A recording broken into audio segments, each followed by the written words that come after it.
Good morning, my fellow yogic travelers. I'm mighty glad to be alive today, and I hope that you are too, as we continue to live, laugh, love, learn, linger, and live the life we love.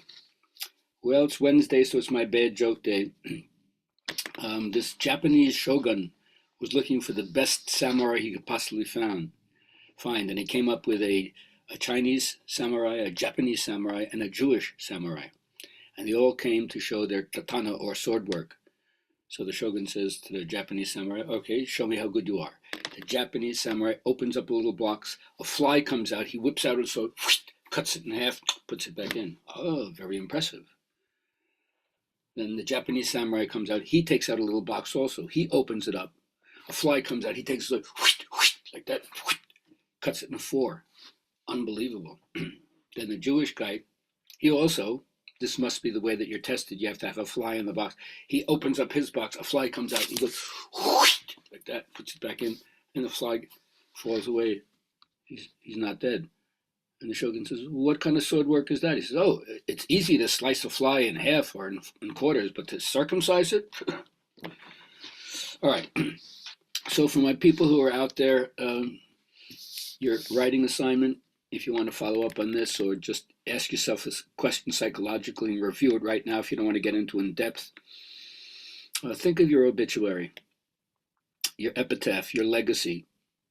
What would you want to be said about you?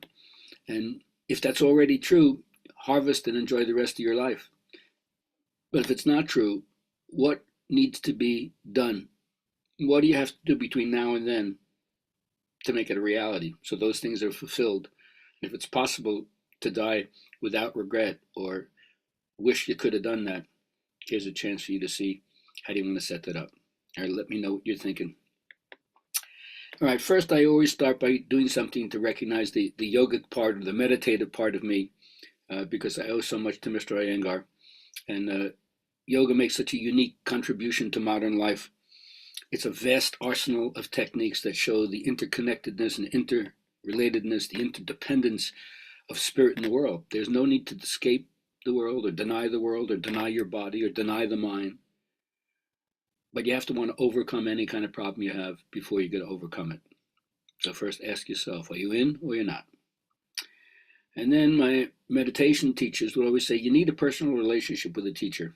The teacher is not God, the teacher is not a saint, the teacher is not an angel, but they have tremendous discipline and training.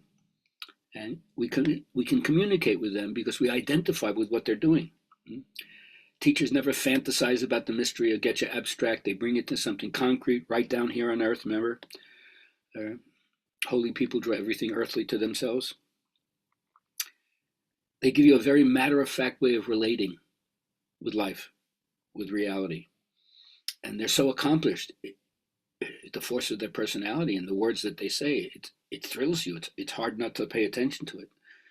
So they're in tune with what's around them. They're showing you what constant awareness is. And they don't disappoint. And they stick with you out of compassion, no matter how negative you are. You know you really found your teacher. So I hope you find that. Next, I like to remind everybody that when we're doing this, we're using the power of positive thinking and our ability to draw things to ourselves like iron filings to a magnet.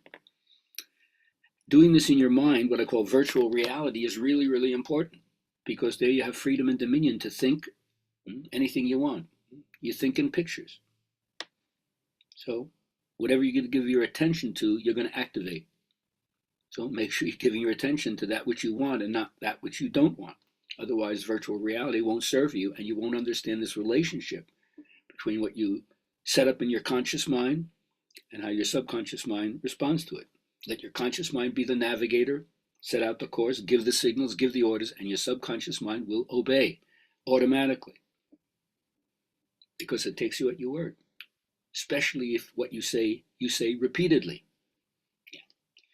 And I always like to say mythologically, recognize the blood and bones of our ancestors, those people who've come before us, who bequeathed to us the wisdom that helps us lead us forward so that they're behind us, they're underneath us, and they're beckoning us to take a step forward and do something new. That's our job.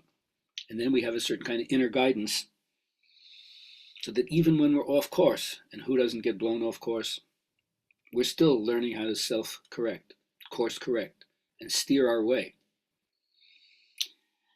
And the last thing I would say the mythology tries to help us understand is not to give in to fear. Otherwise, you won't be able to listen to your heart. We all may start with a little beginner's luck, but eventually we're going to be tested. You're only going to be a victor after you've passed the tests. Severely tested for some of us. But look what you learn along the way. So we not only can realize our dreams, we can master the lessons that following our dreams teach us. So don't give up like the old thing. So many people give up right before they see the oasis. They die of thirst right before they realize over the next hill is what you've been looking for. So keep going beyond the horizon. And I hope everyone can find meaning in their life, even when confronted with suffering. And I'm not saying you have to suffer to find meaning in your life. I'm not insisting on that. I'm simply saying that we all have opportunities to turn personal tragedies into triumphs, to turn one's predicament to the noblest of human achievements.